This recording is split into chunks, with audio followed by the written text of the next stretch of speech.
Hey guys, welcome back. I'm Kevin here with Dustin, and you may remember our special guest this week, Dan, aka FishManGlass. He came back to do another demo, some crushed opal tubing. Yeah, we're super stoked to have Dan back again, and have him showing you some opal tubing. The ring was awesome, and a lot of people loved it. Yeah. I'd just like to say thank you to everyone that's come out. You know, it's been amazing. We'd like to invite anyone else to come out. Yeah, this is a collab between Dune Glass and SEDEX Glass. SEDEX did the awesome DNA marble on the back. Dune Glass did the assemble of everything. I did the neck. It was amazing. Actually, going to Coral Reefer. Yeah. So that's Coral Reefer's piece. We're giving it to her. She's going to do a glass review on the function and everything. So it'll be really awesome. It's super cool seeing you guys. We've all been in the class together, working together now, and collabing. It's pretty sweet. Thank you so much. Yeah, you guys should definitely check out the Revere Glass Gallery. And once in a while, we do have the classes, so we would be announcing them there. If we're going to be having some more of those. Definitely Absolutely. worth taking, please. Or if you can get in, take them, please. They're amazing. They're amazing. So what are we smoking on, Kev? We have a couple different things. We have some GRE flavors, some Gorilla Glue, and what do you have over there? Solo. Oh, very nice. I don't even know what it is, but it looks really gold. Really nice. good, really And good. we also have some Gorilla Glue flour here. Yes, matching. That's fun. I like doing that, comparing the flour. Yes. And the It's really concentrate. cool to see that. I mean, it always tastes the exact same. And we have both forms of raw again. We have the raw THC, and I'm loving the raw CBD. Super clear. So nice. So good. Well, I think we'll take a couple dabs and Yeah, check out this definitely. crushed opal. All right, thanks for watching. We're going to take some dabs, guys.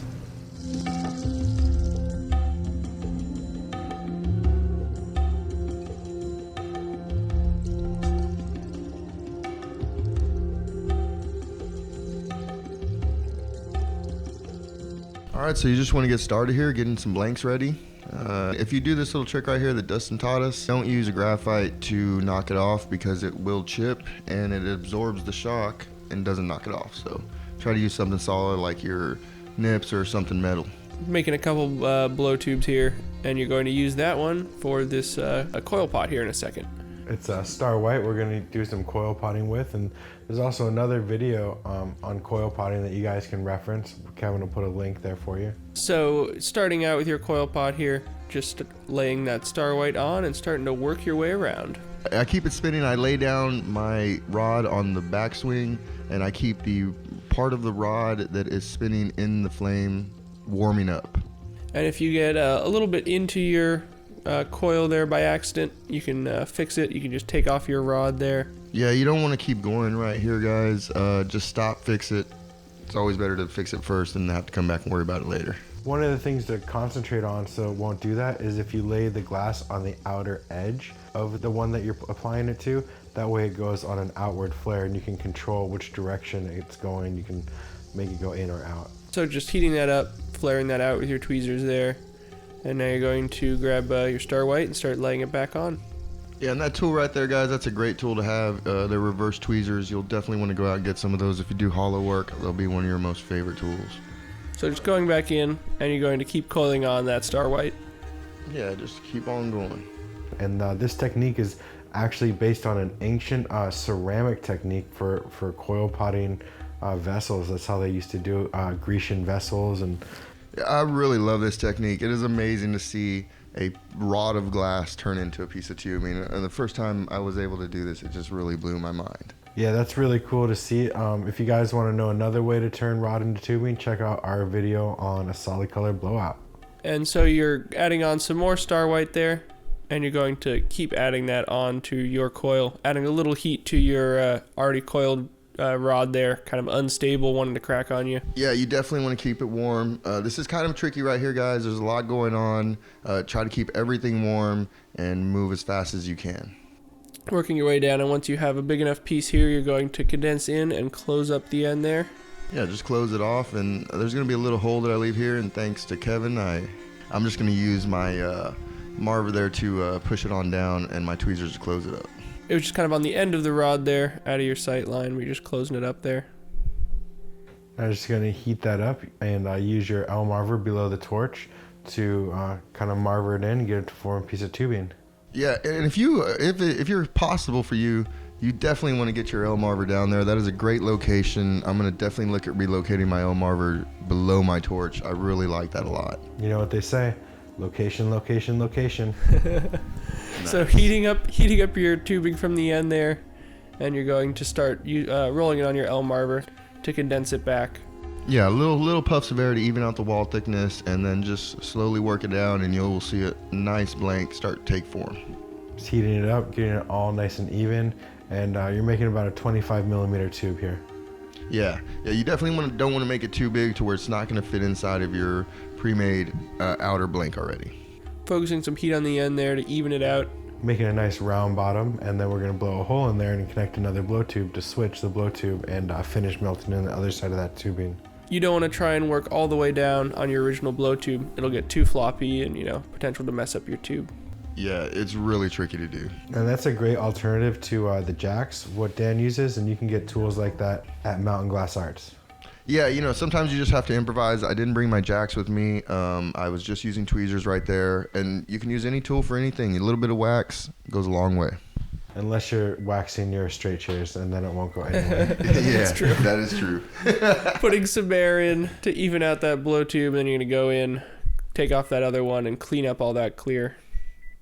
Just heating it up, pulling it all together, bringing that white all into one. Yeah, make sure you get all the clear off and then seal it up and repeat the process on the other side. And it had it opened up a little bit, not a big deal. Just heat it up, seal it down, start to condense it, even it out.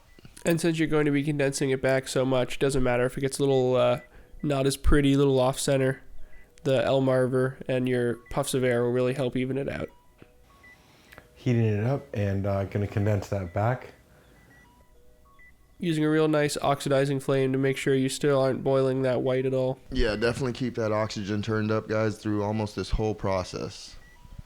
And you'll see it take shape there, little puffs of air to even out the wall thickness, and you will see a nice, clean white blank just form itself out, and we'll be good to go. Focusing a little last heat on the middle there. And that's where the two points that you melted in are connecting. And so you're just going to heat that up and blow a little bit, and that'll make the whole thing a nice even shape. Let that cool, and then you can slip that in your kiln while you prepare up the large outer blank. Yeah, and I think we're going with about some 45 right here. And I'm not really used to working with this large tubing. It's relatively new to me, so guys, just work with it. It's one of those things. You're gonna get better with time, and just go for it.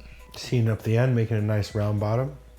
Pulling off that excess clear, closing it up. Closing it out, I'm gonna give a little puff of air to even it out, and then I'm going to blow a hole so I can connect to my blow tube. Making sure it's nice and even, rotating your punty and your tube as you pull it out there. Yeah, just cleaning it up, making it nice and even.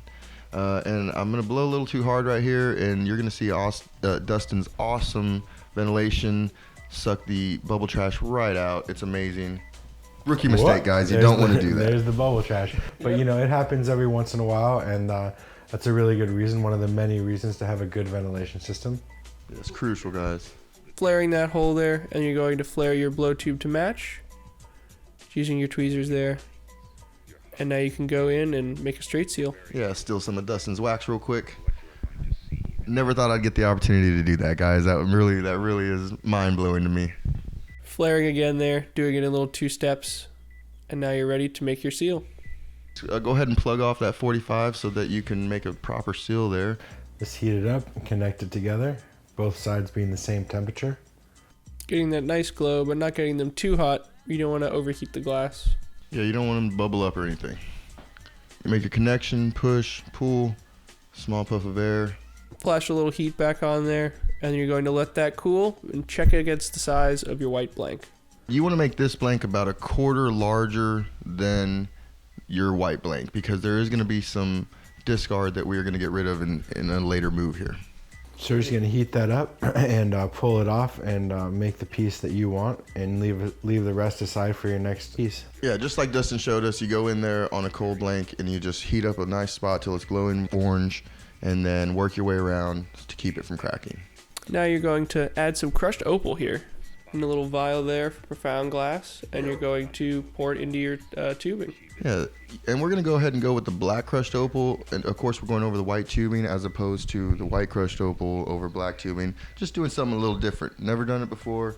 Gonna see how it turns out. Yeah, that's the way that the whole industry has progressed, is through experimentation and trying new things. So we really recommend that you utilize these videos to get ideas for your own stuff and kind of make new techniques out of them. And with all these techniques, you guys should be able to really just throw down. And we want you guys to come to Revere Glass for that too. Yeah, I'm definitely looking forward. I'd love to see some like green crushed opal or some orange crushed opal or some fire crushed opal. I mean, something different. This is the reason why I did the black crushed opal, and I can't wait to see what you guys do with it. It's going to be really amazing. So what we're doing right here is we're just tagging the opals, and again, you want to tag them about a quarter, start tagging about a quarter of the way back to in the middle of your blank. You want to leave that front little quarter section empty because we're going to blow it out and use it to attach to your other blank. Once your opals are all tagged in, you have the amount you'd like, you're going to start condensing them into the side walls. Make sure they're nice and encased in that inner glass. Yeah, you can see that they've evenly tagged there, and if they don't evenly tag, just kind of knock it against your L-marver or with your paddle, and they'll let loose, and you can readjust them and put them where you want them. Remember, put the heat where you want the opals to stick. So we're just heating it up, and just like when we encase an opal, they're getting sucked into that wall. They're getting sucked into the glass a little bit, and that's going to help keep them there. And then we'll get our blank ready to put in. Yeah, once we got them all tagged to where we want them, we're going to go ahead and just pop that open and then flare it out. Of course, even out your walls right there. You want to make sure to get this lip flared open enough so that you can fit your inner blank inside. So you just flare it open a little bit more than the tubing is itself. Then you're going to slip that in the kiln for at least 10, maybe 15 minutes with all those opals in it. Make sure it comes up nice and evenly to temperature. Yeah, and I took my blank out and checked the size real quick, and I needed my inner blank to be a little bit smaller, so I'm just adjusting it just a little bit right there. Condensing it down some, and you also prepped up a couple more blow tubes in case you'll need them later on. So then you'll come out, wipe it on your Kevlar pad, and you're going to slip it inside your blank and start to condense down that end to seal it off so you'll be able to use your vacuum. Yeah, really high oxidizing flame right here, guys. You don't want to push heat into the inside. It'll lead to trouble later. So make sure you have a real hard oxidizing flame and use this. We're using this U-Marver right here, which is an awesome tool you can find at Blast Shield to close it on up. And once you get it closed up a little bit there, you want to give it a slight pull so that it seals at the bottom. You definitely don't want to start your vacuum without sealing it first, guys. Do not do that. It will suck the opals right on out. So yeah, we have the vacuum system. You guys can check it out in other videos, but it's basically one pump in that room there, and that's connected to each station, and each station has its own valve, and you can adjust the pressure on your station with the valves. Yeah, and you know, we get a lot of questions here at Revere about how much vacuum pressure. We had too much vacuum pressure going on, and it closed up the glass a little too quick. So whenever you're doing this, very little vacuum pressure. The very front of this blank had low vacuum pressure. You can see where it closed up nicely. And at the end there, you see the pressure went up a little too high and sealed it. Left an air bubble, wasn't a big deal. I just picked it out a little later. And the other key is to make sure your outer blank is nice and hot when you turn your vacuum on. And that way the glass will suck all the way down to your inner blank, and all the air will be able to be evacuated and no areas that'll be too stiff to suck down. Just heating it up there and melting it all together, and using the marver, the L-marver there to push it all in and make sure all the seals are good in between the two pieces of glass, sandwiching the opals. Then you're going to pop a hole in the end there and flare it out so you can switch the end of your blow tubes on and detach your other end and clean it up. You just want to clean it up there, repeat the process to the other side. Now we're going to heat up and attach a blow tube, making sure both ends are even and hot. And if that happens, which it does happen once in a while, it's because of the shock of the flame, just shot a piece right onto the tubing. You just keep it cool and knock it right off. So if that happens, you just don't heat it up, you let it cool, and then you're able to knock it right off, and it only will leave a little mark. So you're going to put that in the kiln for about 10 minutes while you prep up another blow tube here, and then you'll be able to go back in and make that seal. Using your Kevlar pad to clean up anything that's on there from the kiln dust. And you're going to go in, heat both sides, and make a nice seal. And a small puff of air just to even out the wall thickness. Let that cool, solidify, and you're going to take off just your other blow tube to start. Yeah, you don't want to go straight into the connection right here, guys. It will pretty much explode. There's a lot of stress in that part of the blank. So come into your blow tube a little far and let the ambient heat heat it up as you come back into it. And even then, it still may crack on you, even being in the kiln Yeah, just too. like that. You just saw it go. But not a big deal, guys. Just condense it back down, and you'll see it work right out here in a second. I'm taking off the excess and cleaning it on up. Pulling that clear off in a couple stages, and then you'll be left with just a blank of crushed opal. Just heating it up and pulling it off, and then that radiant heat is going to start to heal that crack and melt that all together. Yeah, you'll see it go right here. It's pretty sweet to watch. I love how sometimes you think something is so messed up and it just goes right away, and I love that about glass blowing. Heating it up there and just going on your marber, making sure make sure that crack closes, and now you're going to even it out. Yeah, I just kind of sealed it up towards where the crack was, so that way any air that might have been trapped in there was pushed out. And then I'm just going to condense it on back, blow it out. You won't ever be able to tell it happened. Heating it up and making sure that that's all melted together. There's a nice sandwich of opals and in between your two layers. And that's ready to let cool and pop in the kiln and send out to one of you guys. You guys can see the opals there in between the two layers of glass, the clear and then the white behind it, and the sparkle of the opals. And there's a lot of different ways to do this tech, and so this is just one of them. Yeah, definitely. Can't wait to see what you guys do with it. Can't wait to see the different stuff that y'all do. Like I said, I definitely want to see some different colored opal tech out there, and really looking forward to it, guys. What's up, guys? Welcome back. Thanks a lot for checking out the crushed opal tubing, at least this way of doing it. It's really cool to see Dan's interpretation of how to do this really cool technique. Yeah. I mean, when you're by yourself in a studio and you don't have no one else around, these are the things you come up with. Hell yeah. Totally. Well, It's definitely a good way. Awesome, thank you. Hell yeah. I have some questions for you guys. First up, Ben Batcher would like to know, what are the advantages of adding compressed oxygen to a propane oxygen mixed torch? Sure.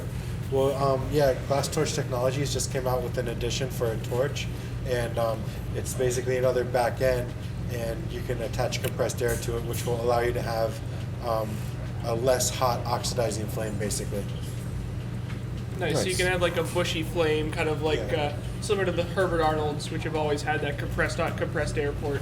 Yeah, it's really cool. It's a little similar to the Herbert Arnold, exactly. Very cool. Next up, Taco I would like to know what influences which tool you use when you're pulling glass off, like opening a hole or something. The best tool for the job, always for me. Normally it's another piece of glass. I know that's 80% of the time, believe it or not, that's what I'm using for another tool. And if not, my jacks or my shears. You just have to kind of feel what the glass wants at the time and go with it and see what it's saying and its immediacy, Hell yeah. Finally, Tony Cortez would like to know, does the saturation of a color affect how easily it moves when you heat it up? Yeah, it definitely can. Like, for example, the Glass Alchemy cobalts, they have like a cobalt 1, 2, 3, 4, 5, 6. Like, the 1 is a very lightly added cobalt. It's a light transparent blue, and that's going to move a lot like clear. Whereas a really dark cobalt, there's a lot of saturation of that, and the viscosity is going to be much different with that color. Very cool. Well, since we film these back to back, but you guys won't be seeing us for a couple weeks, we don't know what Dustin made and we're going to be giving away. But we're going to give it away to Tom C. This is your implosion pendant. I hope you enjoy. Check it out in the close-ups, and awesome. Just get me your address. I'll send it right out. All right, guys. I think we're going to take some more dabs. Oh, yeah, I think we need some here. Sounds good. We'll see you next time. Bye, guys.